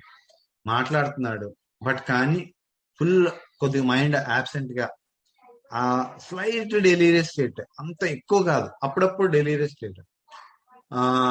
క్లియర్ కట్ గా హిపోక్రైటిక్ ఫేస్ అనమాట. హిపోక్రైటిక్ ఫేస్ అంటే ఆ మినిమం ఎక్స్ప్రెషన్ కూడా ఉండదు, ఓన్లీ మాట్లాడడం మాత్రం బాగానే మాట్లాడుతున్నాడు, ఏది అడిగినా సమాధానం చెప్తున్నాడు. ఆ పేషెంట్ కి ఏ డౌట్ ఉన్నా సరే నన్ను అయితే అడుగుతున్నాడు. నాకు మరీ దూరం కాదు patient. So I use to, నేను ఒక 2-3 times కూడా వెళ్ళాను. సో అయిపోయింది, 10th డే అయిపోయింది, 11th డే అయిపోయింది, తగ్గిపోయింది అనుకున్నాం. ఒక స్టేజ్ లో టెంపరేచర్ డౌన్ కి వచ్చింది, మొత్తం డౌన్ కి వచ్చేసింది. కాబట్టి ఇంక తగ్గిపోయింది అనుకునేసరికి మళ్ళీ ఫుల్ టెంపరేచర్ రైజ్ అయిపోయింది, 103, 104కి వెళ్ళిపోయింది. That is the 12th day 13th day. ఈ 12th day 13th day వెళ్ళేసరికల్లా clear గా నాకు అర్థమైంది ఏంటంటే I'm doing wrong. 100% what I'm doing is 100% wrong. ఎక్కడో రాంగ్ జరుగుతుంది, పేషెంట్ కేసు ముందుకు వెళ్ళట్లేదు. Something has to be done. I have to avoid what I'm doing. ఏం చేస్తున్నానో అది ముందు అవాయిడ్ చేసి ఇంకొక కొత్త కోణంలో ఆలోచించాలి. ఎందుకంటే ఆ రొటీన్ థింకింగ్ ఏదైతే మైండ్ లో ఫిక్స్ అయిపోయిందో ఆ రొటీన్ థింకింగ్ ను పూర్తిగా మైండ్ లో తీస్తేనే గానీ కొత్తగా ఆలోచించడానికి అవ్వదు. 1 time or 2 times I just ignore చేశాను పేషెంట్ చెప్పిన దాన్ని. ఏంటంటే whenever I'm moving I'm getting cough అని చెప్పారనమాట. సో ఆ ముందు ఇచ్చిన రెమెడీతో టెంపరేచర్ ఎప్పుడైతే డౌన్ అవుతుందో సో ఇంకేముంది, తగ్గిపోద్ది, ఏం పెద్ద సిమ్టమ్ ఏం కాదు అని ఐ జస్ట్ ఇగ్నోర్డ్. సో దానివల్ల జరిగింది ఏంటంటే ఫీవర్, టెంపరేచర్ డౌన్ అవ్వలేదు, ఎపిటైట్ 100% పోయింది, మినిమం కూడా లేదు ఎపిటైట్. బట్ కానీ ఓన్లీ వన్ థింగ్ ఏంటంటే మినిమం వీక్నెస్ కూడా లేదు. ఒక పక్క పేషెంట్ వీక్నెస్ ఏమైనా ఉందా? నో వీక్నెస్ అయితే లేదు, ఎంత తినకపోయినా సరే వీక్నెస్ అయితే లేదు. That was a strong symptom. అంటే strong in the sense, okay patient condition is okay good, patient worst state లోకి అయితే వెళ్ళిపోవడం లేదు. ఆ అసెస్మెంట్ గా పనిచేసింది తప్ప అది రిపీటర్ నుంచి చూడడానికి దేనికైతే నాకేం పని చేయలేదు. బట్ అసెస్మెంట్ కి ఏంటంటే ఓకే నో ప్రాబ్లం, పర్వాలేదు, పేషెంట్ స్ట్రాంగ్ గానే ఉన్నాడు, వైటల్ ఫోర్స్ స్ట్రాంగ్. సో మనం వర్రీ అయిపోయిన వస్తుంది. బట్ రైట్ రెమెడీని కనుక మనం ఇండికేట్ చేసి మనం కనుక ప్రిస్క్రిప్షన్ ఇచ్చేస్తే కేసు విల్ బి క్లోజ్డ్ అని అయితే అర్థమైంది. ఎందుకంటే ఆ కోవిడ్ కేసెస్ మీ అందరికీ తెలిసిందే ఎంత దారుణంగా, ఎంత భయంకరంగా ఉండేవో. సో ఆల్రెడీ ముందు చాలా కేసెస్ చూడడం వలన సో ఎక్కడ పేషెంట్ వర్స్ కండిషన్ లోకి ఎప్పుడు వెళ్ళిపోతున్నాడు అంటే కేసును మనం హ్యాండిల్ చేయగలమా లేదన్న అసెస్మెంట్ కోసం అది బాగా అర్థమైంది ముందే, ఫస్ట్ వేవ్ లోనే. సో ఆ ధైర్యం అయితే ఉంది. సో ఆ ధైర్యంతోనే వెళ్ళాను. సో అప్పుడు అడిగితే ఏంటంటే థర్స్ట్ ఎలా ఉంది? థర్స్ట్ పెద్దగా ఏం లేదు. ఓకే, నామినల్ థర్స్ట్ తప్ప థర్స్ట్ ఏం లేదు. But severe nausea. ఎంత సివియర్ నాసియా అంటే ఫుడ్ ఏదన్నా చిన్నది నోట్లో పెట్టుకున్నా గానీ భయంకరమైన వికారం, చేదు. ఈ రెండు చాలా ప్రిడామినెంట్ గా. ఆ తర్వాత నేను ఇదే పాయింట్ ని తర్వాత చాలా మంది పేషెంట్స్ కి అప్లై చేస్తే నాకు ఈజీ అయిపోయింది. మై వర్క్ వాజ్ ఈజీ అన్నమాట. సో అప్పుడు ఫైనల్ గా అబ్జర్వ్ చేసింది ఏంటంటే ఓకే, బ్రెయిన్యే నేను సెలెక్ట్ చేశాను. ఎందుకంటే మెయిన్ గా ఏమాత్రం ఆ దగ్గు భయంకరం అనమాట. ఆ దగ్గు వింటేనే భయం వేస్తుంది ఎవరికైనా కానీ. అంత కంగు కంగు అని, అంత డ్రై కాఫ్, చుట్టుపక్కల ఇళ్ళన్నీ పెంకులు ఎగిరిపోయేలాగా వచ్చేదన్నమాట దగ్గు. సో అప్పుడు అసలే కోవిడ్ అంటే అందరికీ భయం, తెలిసిందే కదా. ఎవడు డోర్లు తీసేవాళ్ళు కాదు, బయటకు వచ్చేవాళ్ళు కాదు. సో అప్పుడు ఫైనల్ గా బ్రెయినియానే ఇచ్చాను ఆ అబ్బాయికి. Brain, that was the 13th day. I remember 13th day night immediate గా నేను మిడ్ నైట్ 12 o'clock కి మెడిసిన్, అప్పటి వరకు బ్రెయినియా లేదు ఆ పేషెంట్ దగ్గర. మిడ్ నైట్ 12 o'clock కి నేను ఆ మెడిసిన్ పట్టుకొని వెళ్ళి 30, 200 రెండు బాటిల్స్ ఇచ్చి 30 వేసుకోమని చెప్పాను.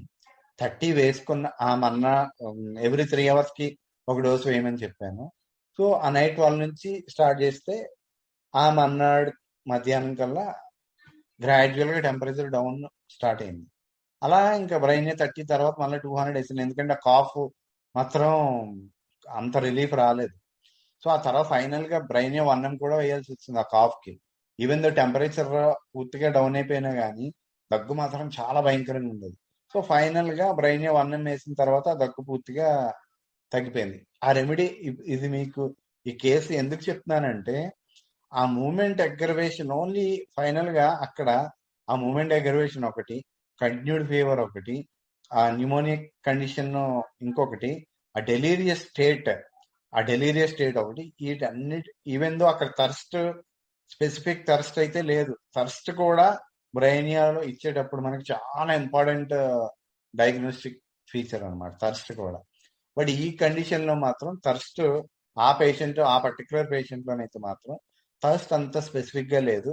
బట్ కానీ ఆ డ్రై కాఫ్ మొత్తం బాడీ మొత్తం ఇదైపోయేది అనమాట, షేక్ అయిపోతూ ఉండేది అనమాట. డ్రై ర్యాకింగ్ కాఫ్ అంటారు కదా, అలాగనమాట. అంత డ్రై కాఫ్ వచ్చింది. అదే కాకుండా ఏమాత్రం మూవ్ అయితే కాఫ్ అన్నది, ఎందుకంటే పడుకున్నప్పుడు కూడా ఇలా చేతులు కాళ్ళు మొత్తం బిగించేసి అలా ఉండేవాడు అనమాట. ఎందుకంటే ఏమాత్రం మూవ్ అయినా సరిగా దగ్గొచ్చేస్తుంది అన్న ఇది. సో ఆ తర్వాత that was the first case of my second wave. ఆ first case of second wave తర్వాత పేషెంట్ లోని నాకు చాలా ఈజీ అయిపోయింది. సో ఏ కండిషన్ లో ఈ డ్రగ్ ఇండికేట్ అవుతుంది, ఎప్పుడైతే ప్రెడామినెంట్ గా నాజియా, అంటే నేను కోవిడ్ ఫీవర్స్ వరకు చెప్తున్నాను, నేను చేసిన నా ఎక్స్పీరియన్స్ మీకు ఇప్పుడు చెప్తున్నాను. సో ప్రెడామినెంట్ గా నాజియా ఎప్పుడైతే ఎక్కువ ఉందో వాళ్ళలో నేను బ్రెయిన్ ఎక్కువగా అబ్జర్వ్ చేశాను. బ్రెయిన్ ఇండికేట్ అయ్యేది. ఆ వీక్నెస్ అవి ఎక్కడైతే బాగా ఎక్కువ ఉన్నాయో అక్కడ ఆర్సనిక్ ఆల్బమ్ ఇండికేట్ అయ్యేది. సల్ఫర్ ప్రొలాంగ్డ్ అయిన తర్వాత సల్ఫర్ లాంటి రెమెడీస్ ఇండికేట్ అయ్యి, ఈవెన్ ఒక కేసులో అయితే బొరాక్స్ కూడా ఇచ్చాను. అంటే రెమెడీస్ చాలా వేరీ అయినా కానీ బట్ ప్రిడామినెంట్ గా ఒక 3-4 రెమెడీసే మనకు బాగా ఎక్కువగా ఇండికేట్ అయ్యేవన్నమాట ఆ సెకండ్ వేవ్ లో కానీ ఫస్ట్ వేవ్ లో కానీ. సో ఇది ఎంత ఎందుకు చెప్పానంటే ఆ అగ్రవేషన్ ఫ్రమ్ మోషన్ అన్నది ఎంత ఇంపార్టెంట్ అంటే అంత important. Not only that, continued fevers లో బ్రెయినియాని మనం చాలా కేసెస్ లో మనం ఆలోచించాల్సిన అవసరం ఉంటుంది. It's so important. సో ఇలాంటివన్నీ మనం బాగా గుర్తుపెట్టుకుంటే మనకి ఈ కంటిన్యూడ్ ఫీవర్స్ అలాంటి కేసెస్ మనం ట్రీట్ చేయడం మనకి చాలా చాలా ఈజీ అవుతాయి.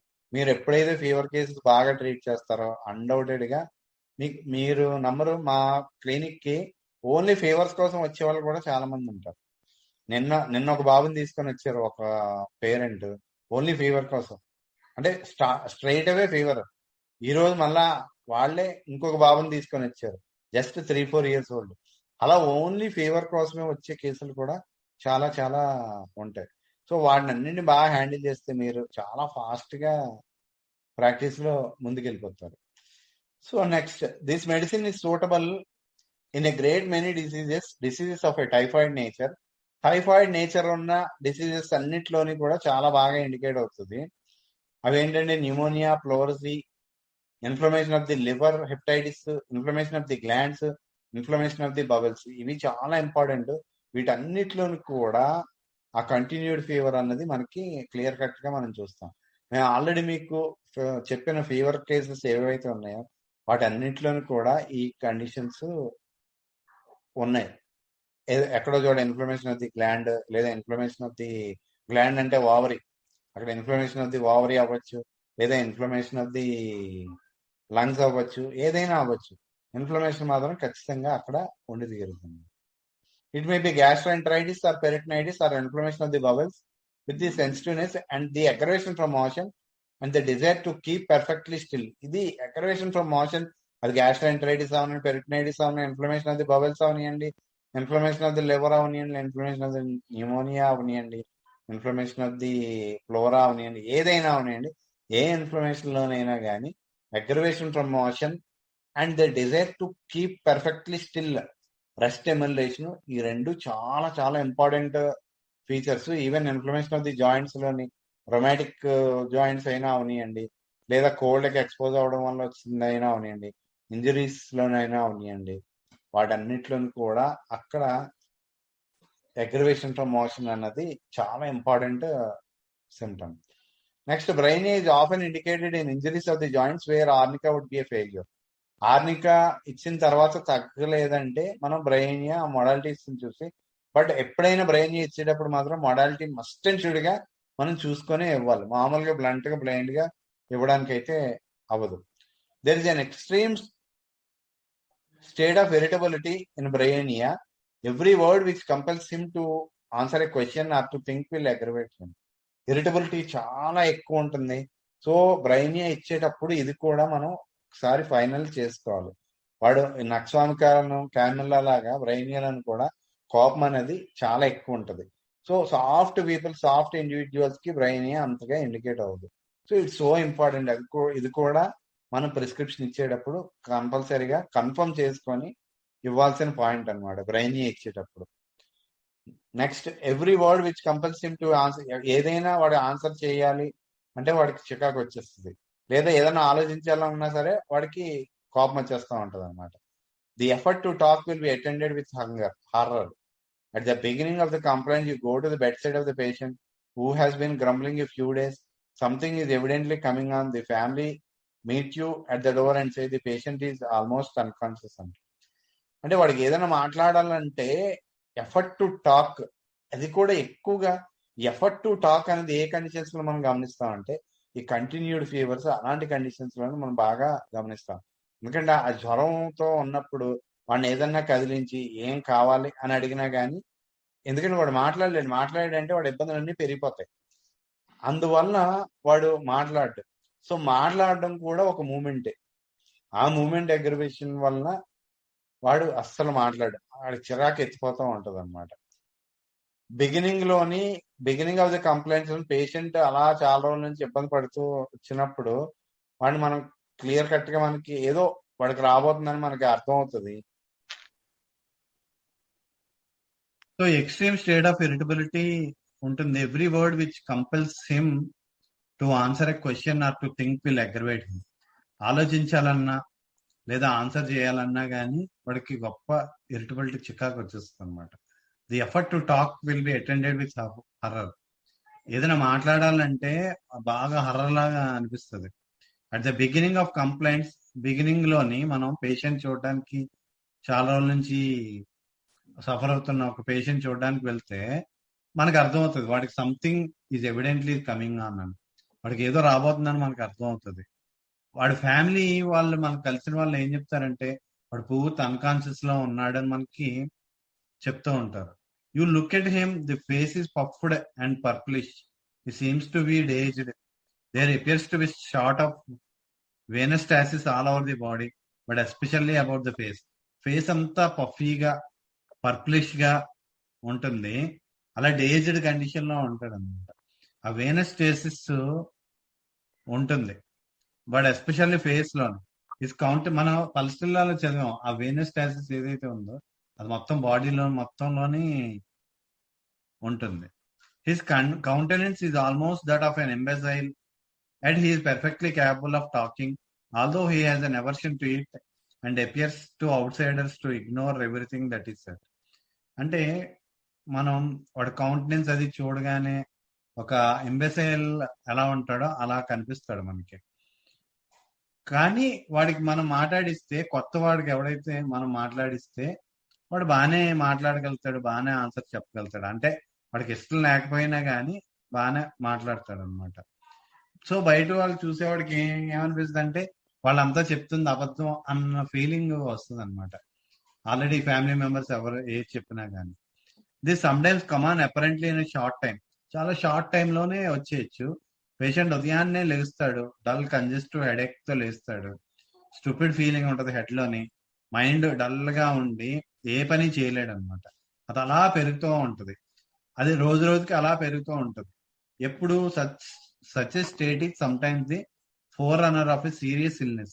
సో మనం ఇది పేషెంట్స్ లోని మనం అబ్జర్వ్ చేయడం కంపారిటివ్ గా కష్టం, కానీ మన ఫ్యామిలీ మెంబర్స్ లోని కానీ మనలోని కానీ ఇలాంటి సిమ్టమ్స్ ఏమన్నా వస్తే మనం క్లియర్ గా బాగా దాన్ని గమనించవచ్చు. సో అది చాలా ఇంపార్టెంట్ అన్నమాట, ఎందుకంటే that is the four runner of a serious illness అన్నాడు. సో నేను ఎవ్రీ టైం మీకు చెప్పేదే, ప్రతి సిమ్టమ్ మనం ట్రీట్ చేసే ఎవ్రీ సిమ్టమ్ కూడా it's a four runner of A serious complication in future.